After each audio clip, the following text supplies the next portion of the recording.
párrafo 13, sobre el que vamos a tratar en este vídeo, Kant hace una serie de apreciaciones, afirmaciones acerca de lo que considera que será la tarea de la crítica de la razón pura y cómo esa tarea puede llegar a desarrollarse con el tiempo e incluso a completarse. Hasta ahora lo que ha hecho Kant es, en los párrafos anteriores, es establecer las consecuencias del llamado giro copernicano. Se pretende hacer metafísica, algo semejante a lo que ya Tales de Mileto hizo en matemática o los primeros científicos que aplicaron el método experimental hicieron en metafísica, es decir, convertirlas en disciplinas científicas que determinan a priori a sus objetos. Y esa revolución de modo de pensar, hemos llamado giro copernicano, consistía en suponer que en vez de que sea el objeto el que determina al sujeto, es el sujeto o el conocimiento el que determina al objeto. Y esto tiene como consecuencias, uno, que no conocemos las cosas tal y como son en sí, y dos, que conocemos a priori, podemos conocer a priori las condiciones que imponemos nosotros a todos los objetos de nuestra experiencia. En ese sentido, la metafísica, en la medida en que se limita a ser un conocimiento de las condiciones que imponemos a la experiencia, podría entrar en el seguro camino de una ciencia, y esa ciencia entonces hay que desarrollarla, y de eso vamos a tratar ahora en este párrafo 13, pero también tiene como consecuencia negativa que la metafísica, entendida como una aspiración a conocer la realidad en sí, pues no era posible, no podía alcanzarse. Esto, además, llevaba a una demostración, decía, una especie de reducción al absurdo, en la que, efectivamente, si suponemos que conocemos las cosas tal y como son y las conocemos como cosas condicionadas, la aspiración de la razón a que a que exista, a encontrarlo incondicionado, es contradictoria, porque la experiencia nos estaría diciendo a la razón, oiga, en la realidad no hay nada incondicionado. Y sin embargo la razón estaría diciendo, tiene que haberlo. Entonces la razón estaría contradiciendo la realidad. Eso sería absurdo. Sin embargo, si suponemos que lo que conocemos no es la realidad en sí, sino la realidad tal y como es condicionada por el sujeto, entonces podemos pensar que lo que está condicionado es la realidad tal y como nosotros la conocemos.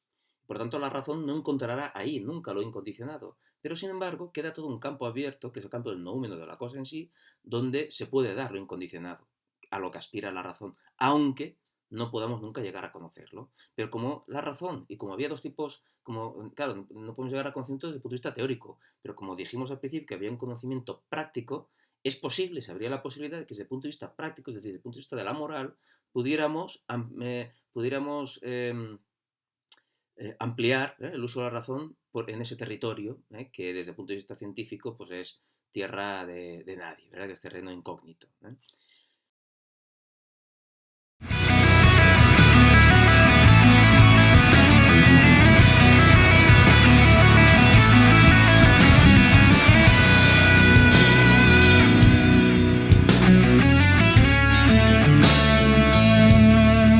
el párrafo 13, Kant, que podemos desarrollarlo de manera relativamente rápida porque creo que no entraña ninguna dificultad, dicen que ese intento de transformar el procedimiento de la metafísica que la metafísica ha seguido hasta ahora, que es el giro copernicano, que significa para ella una revolución siguiendo el ejemplo de los geómetras y de los investigadores de la naturaleza, es decir, este giro copernicano, este cambio que ha hecho Kant, es una revolución para él semejante a la que se hizo en matemáticas o en física. Entonces dice, este intento de transformarlo, dice, constituye la tarea de la crítica de la razón pura especulativa. Es decir, el libro del cual estamos leyendo el prólogo, que es la crítica de la razón pura, pues tiene como tarea, o esa crítica de la razón pura, tendría como tarea, como objetivo, transformar el procedimiento de la metafísica, mediante el giro copernicano, para hacerla ingresar en el seguro camino de la ciencia. Se trata de eso. Y vimos cómo la metafísica, en su primera parte, sí podía ingresar en el seguro camino de la ciencia, pero le quedaba vetada este desarrollo, ¿verdad?, a la metafísica en un sentido fuerte como intento de conocer la realidad en sí misma. Entonces, ¿la crítica de la razón pura qué es? Dice, es un tratado del método. Es decir, no es todavía una ciencia, no es el desarrollo, no es la aplicación del método, sino una reflexión sobre cómo tenemos que ampliar nuestro conocimiento a priori.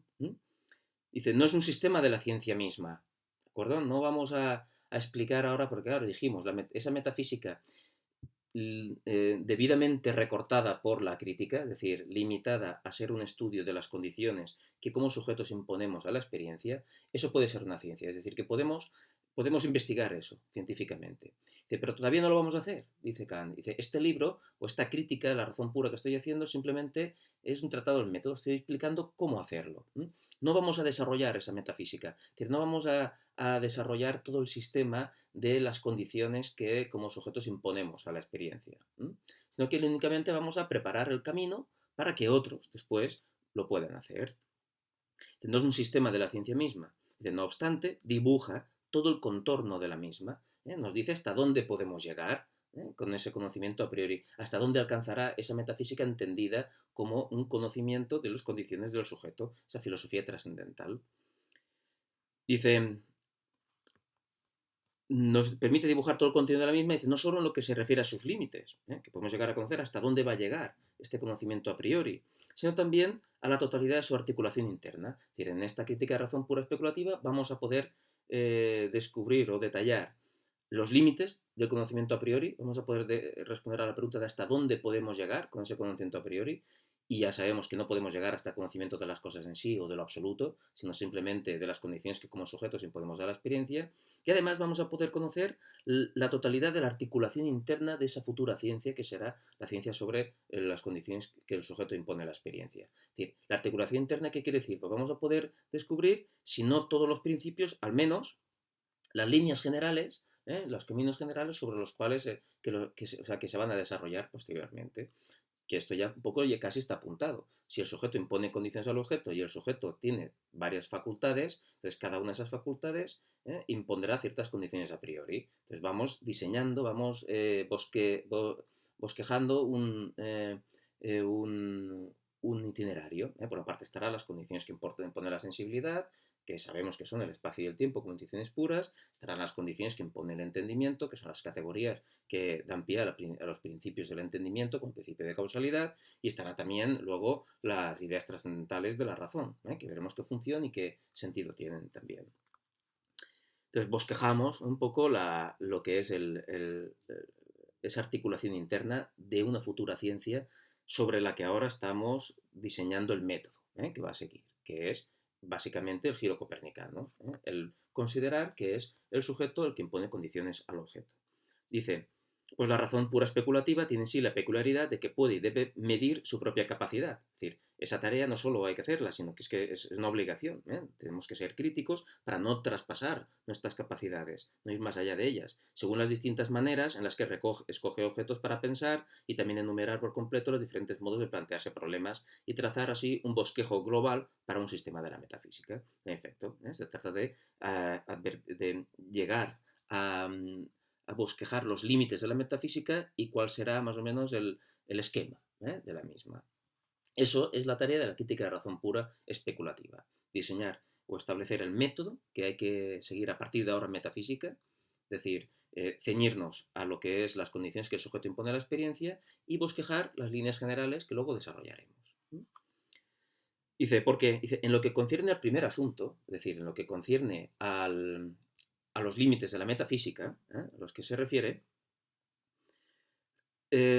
en el conocimiento a priori no puede ser añadido a los objetos nada más que lo que el sujeto pensante toma de sí mismo, efectivamente. Esos límites de la metafísica, como a priori no podemos saber nada más de lo que nosotros añadimos al objeto de la experiencia, pues entonces esos serán los límites de la metafísica, el propio sujeto. No podemos ir más allá de la experiencia, de los objetos de la experiencia, con nuestra capacidad de conocer a priori. En conocimiento a priori no puede ser añadido a los objetos nada más que lo que el sujeto toma de sí mismo. Eso marca los límites de la metafísica. La metafísica ya no puede conocer las cosas en sí, no puede conocer lo absoluto, simplemente puede conocer las condiciones de nuestra experiencia. ¿Por qué? Porque son lo único que depende del sujeto. Y respecto al segundo asunto, que es la articulación interna del sistema de la metafísica, la razón pura especulativa constituye, en relación con los principios del conocimiento, una unidad totalmente aislada e independiente en la que cada miembro, como en un cuerpo organizado, existe para todos los demás y todos los demás para él, y ningún principio puede ser tomado con seguridad en un aspecto sin haber sido considerado al mismo tiempo en la relación general con todo el uso puro de la razón. Esto que parece extraño, realmente lo único que quiere decir es que las condiciones que el sujeto impone a la experiencia no es un saco desordenado, ¿eh? No son independientes unas de otras, sino que forman un sistema en la que, fijaos como dice, en la que cada miembro, cada una de esas condiciones que el sujeto impone, como en un cuerpo organizado, es una especie de organismo, la razón, ¿eh? Va a ser una especie de organismo en el que cada uno de los elementos existe para todos los demás y todos los demás para él, ¿verdad? Como los mosqueteros, ¿eh? Que estaban todos para uno para todos y todos para uno. Pues eso es un sistema. Un sistema es una organización de elementos tal que cada uno de esos elementos se refiere a los demás. Esto es lo que ocurriría, por ejemplo, con una cámara de fotos. Una cámara de fotos es un sistema, no es un montón de piezas en un saco, sino que están organizadas de tal manera que cada una cumple una función necesaria para el conjunto. Bien, pues toda la capacidad de conocer del sujeto forma también un sistema en la que cada elemento juega un papel necesario y que debe ser definido en función del todo. Es decir, es un sistema. No es simplemente una recopilación arbitraria de principios, sino que es un sistema que tiene principios de los cuales vamos a poder deducir consecuencias, etc. Dice, no obstante, la metafísica posee también en este sentido una peculiar suerte, es decir, la metafísica, pero en su primera parte, que podría ser ciencia, no en la segunda, que no puede ser ciencia, dice, tiene una peculiar suerte, tiene suerte. ¿Por qué? Dice, dice que ninguna otra ciencia racional que se ocupe de objetos puede tener. Pues la lógica se ocupa únicamente de la forma del pensamiento en general. La lógica no trata de objetos. La metafísica, en este primer sentido, claro, trata sobre los objetos de la experiencia, no solo los objetos en sí, sino sobre las condiciones de los objetos de la experiencia. Dice, y tiene especial suerte. ¿Por qué? Dice, porque tiene la suerte de que si a través de esa crítica, lo he establecido aquí, es llevada al seguro camino de la ciencia, como parece que indicar que va a ocurrir, puede ocuparse plenamente de todo el campo de los conocimientos que le pertenecen. Dice, y eso a diferencia de la ciencia natural, y así terminar su obra y legarla para el uso de la posteridad, cual patrimonio que nunca podrá aumentar, dado que sólo se ocupa de principios y de las limitaciones de su uso, las cuales son determinadas mediante esos mismos principios. Es decir, la física no va a terminar nunca. ¿Por qué? Porque a la medida que se ocupa de objetos, el campo de estudio que se le abre es infinito. La matemática tampoco va a terminar nunca. En la medida que se ocupa de objetos que construimos en la intuición, triángulos, formas de los números y tal, todos los teoremas que se pueden deducir son infinitos. Todo lo que podemos conocer sobre ellos son infinitos. La lógica se ha podido terminar porque es el entendimiento estudiándose a sí mismo. Sin embargo, aquí es una cosa intermedia. Aquí el sujeto no sale de sí mismo, como la lógica. Pero a diferencia de la lógica, se ocupa de las condiciones de los objetos, aunque no de los objetos mismos. Y en ese sentido, en la medida que el sujeto aquí no tiene que salir de sí mismo, puede acabar su investigación, ¿verdad? Y dice, terminar su obra y legarla para uso de la posteridad. Ese sistema, esos planos de la capacidad de conocer del sujeto, puede terminarse y puede terminarse de manera total y absolutamente completa. Y legarla, dice, para la posteridad como un patrimonio que nunca tendrá que aumentar, como algo que ya no podremos ir añadiendo nada. Terminaremos y ya lo sabremos todo sobre ese asunto. Dice, en consecuencia, y en tanto que ciencia fundamental, esta metafísica entendida como ciencia, esta filosofía trascendental, como llamaremos después, hecha posible por la crítica de la razón pura, dice, es una ciencia fundamental. ¿Por qué? Porque no es una ciencia sobre las cosas, sino es una ciencia sobre las condiciones bajo las cuales comprendemos y conocemos las cosas. Es decir, es una ciencia mucho más fundamental que la matemática y la física, porque explica cómo son posibles la matemática y la física. Esta ciencia fundamental se halla también obligada a esa completud y de ella debe poder decirse, aquí pone un latinajo que traducimos directamente, que considerando que no se debía hacer nada si dejaba cosas por hacer. Es decir, que no puede dejarla incompleta es como no haberla hecho. Así que está la razón obligada a cumplir ese objetivo de trazar de una vez por todas cuáles son los límites de nuestro conocimiento a priori, es decir, los límites de la metafísica, y además de establecer ya el sistema de esa metafísica para que luego se pueda desarrollar con la certeza de que vamos a poder conocer con seguridad cuáles son todos los principios que imponemos o las condiciones que el sujeto impone a la experiencia y cómo están conectados entre sí. Y la ciencia se ocupa de objetos nunca posee causalidades completas, pues el campo de experiencia es infinito, pero la metafísica no se ocuparía de objetos, sino de las condiciones que el sujeto impone a todo objeto de la experiencia. Y por lo tanto, puede y debe completarse.